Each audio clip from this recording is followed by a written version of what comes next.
नमस्कार, माझं नाव ऋतुजा गायकवाड। आज मी केंद्र आणि राज्य सरकारच्या विविध योजना, शिष्यवृत्ती आणि त्यांची अंमलबजावणी या विषयावर बोलणार आहे।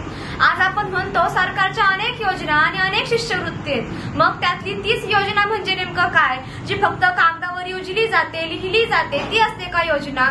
तर नाही ना, जी प्रत्यक्ष अंमलबजावणी केली जाते ना, ती असते योजना। आणि म्हणूनच योजनांची गती वाढवा, योजनांची गती वाढवा, त्यात प्रत्येक घराला सामील करा, योजनांची गती वाढवा, त्यात प्रत्येक घराला सामील करा। विकासाची ही मशाल प्रत्येक गावी पोहोचवा, विकासाची ही मशाल प्रत्येक गावी पोहोचवा। आज केंद्र आणि राज्य सरकारच्या अनेक योजना आहेत। आयुष्मान भारत योजना, कृषी योजना, पेन्शन योजना, बेटी बचाओ बेटी पढाओ योजना, उज्ज्वला योजना, तर घरकुल योजना। या योजना आपल्याला दैनंदिन जीवनात अनेकदा मदत करतात, पण मग ती योजना म्हणजे नेमकं काय? फक्त एक आर्थिक मदत किंवा फक्त एका कागदावरची रक्कम का? तर नाही, योजना म्हणजे एक विश्वास, योजना म्हणजे एक आशा आणि योजना म्हणजेच एक दिशा।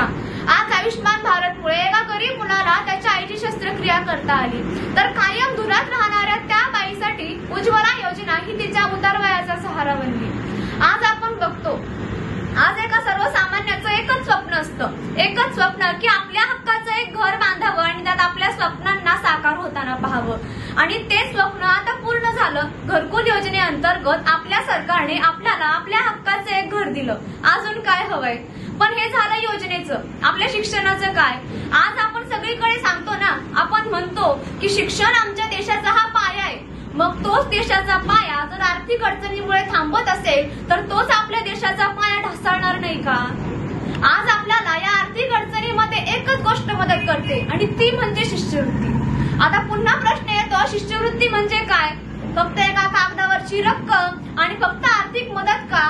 तर नाही, शिष्यवृत्ती म्हणजे एक विश्वास की तुम्हाला तुमच्या मदतीची किंमत मिळते। आणि हाच विश्वास हजारो लाखो विद्यार्थ्यांच्या डोळ्यात चमक आणतो। आज आपण म्हणतो हे जग धावणार आहे आणि याच धावणाऱ्या जगात आज आपल्या देशातील अनेक तरुण तरुणी नोकरीसाठी उभे आहेत, लांबून लांब रांगेत उभे आहेत। कुणाला उद्योजक बनायचंय, कुणाला इंजिनियर, कुणाला डॉक्टर, तर कुणाला शेतीत काहीतरी नवीन करून दाखवायचंय। मग यासाठी नेमकं महत्वाचं काय असतं?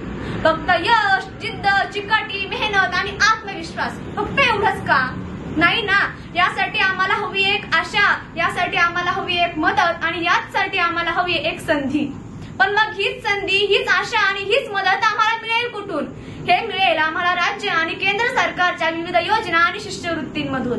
आणि म्हणूनच केंद्र आणि राज्य सरकारच्या विविध शिष्यवृत्ती आणि योजना आमच्यासाठी आमच्या यशाची गुरुकिल्ली आहे। आज आपण पाहतो नोकरीसाठी लांबून लांब लोक उभे आहेत आणि म्हणूनच आपला नवा दृष्टिकोन सांगतो, केंद्र सरकारचा नवा दृष्टिकोन सांगतो, नोकरी मागणारे बनू नका, नोकरी देणारे बना। आणि याच अंतर्गत पंतप्रधान मृदा योजनेतून अनेक तरुणांनी छोटे छोटे व्यवसाय सुरू केले, तर स्टार्टअप इंडिया याद्वारा अनेक तरुणांच्या नवीन कल्पनांना उदय मिळाला।